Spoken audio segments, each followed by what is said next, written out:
Hi, you're listening to the Condo Voice of the Hayes FM. Welcome back. We have a lot more to talk about relating to affordable housing. Why would that even be considered when you're talking condominiums? Well, right now these properties that are owned, like just standard apartment buildings across the city, you'll see a lot of them are really not taking the time to update them or actually making them look a little bit more presentable. I mean, bring them back into 2013.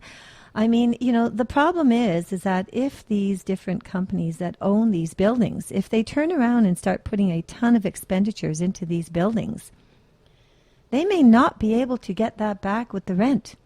A lot of these buildings, it's amazing. I mean, the rent is only, $1,000 a month, $1,200 a month. I mean, completely affordable for an average family that may not be able to have home ownership or be able to enjoy even the fact of renting inside a condominium, because, of course, those are going to be higher value. So why am I talking about this, and why are we bringing affordable housing and apartment buildings into this subject? Well, because right now, building permits are being approved because a lot of these buildings don't want to be apartment buildings anymore. They want to do a conversion. Now, the conversion would be to change them into condominiums. Pretty extensive, pretty complicated, brings back right to the city of Mississauga, say, if it happens to be in Mississauga. And very complex, because don't forget, you've got an entire building of people that are renting right now. So how are they going to be able to make that move and do the transition and do the repairs and do the upgrades and then get it on the market and get it sold? By the way, conversions do not have any carry-on warranty coverage. So a little bit of information. But before we get into this whole thing, and which is certainly not going to be today. It's, again, we're going to get you back for this one because it is an issue that a lot of people don't even think about. But what we're talking about right now, especially at Christmas time when, every time you turn around you have another MasterCard bill or Visa bill that you have to pay, and affordable housing. If you have a couple of kids and they're involved in a lot of recreation, or maybe your full-time job isn't providing you enough, you're taking a part-time job over the Christmas holidays and you're trying to get that income up, just enough to be able to afford something a little bit better. Affordable housing in apartment buildings is out there. It's thriving. It is definitely helping the issues at hand. The problem is the conversions are not going to help the issues. So now the city has stopped and said, we do have a problem. We better recognize this problem. Should we still continue to allow these apartment buildings to convert to condominiums? Can I give you time to think on that one? We really, really, really have to think about that one. We're not talking about new construction, so we're not talking about a whole new building. We're actually talking about something that's existing, that's there, that's providing a service and providing housing for people that can't afford housing. The builders can go and take all the time in the world, and they can, developers can buy up some land, they can build another building, they can argue that the height restrictions, and they can go 50 stories high. So why attack the affordable housing issue of the element and take a look at buildings like standard apartment buildings?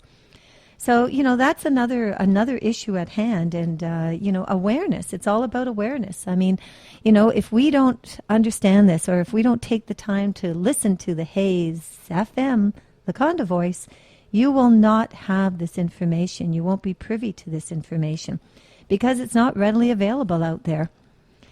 And ideally, we want to be that voice for everyone, not just condo owners, because, right now it appears as if everybody mother, brother, sister, cousin, uncle, someone at work, business associates, anybody that anyone you meet off the street, you'll be amazed at how everybody knows someone that owns a condominium. Because that's the sign of the times. And you know what? It's amazing. I got to think about something, population. Man, I moved into Mississauga in 1976.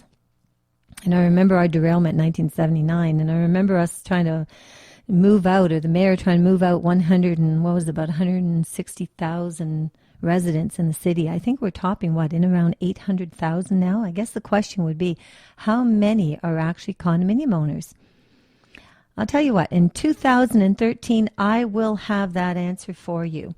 But I do know 1.3 million people across the province of Ontario are condo owners, and those do not include the new construction.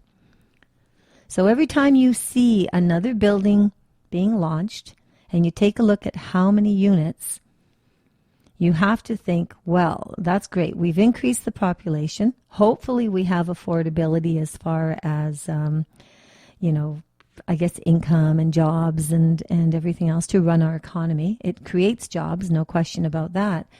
But I don't know, is there any other hidden things that may not be advantageous to the city? Infrastructure problems, can we handle it? Transit, can we handle it? Highway, traffic, can we handle it? I don't know. I mean, these are issues. These are concerns. These are items that we are going to be talking about. And we're going to be opening this up for discussions. I'd love to have anyone out there, you're keen on being on the Condo Voice, you have some very concrete information to tell us, let us know. We'd love to have you come and enjoy us with our discussions here at the Hayes FM and the Condo Voice.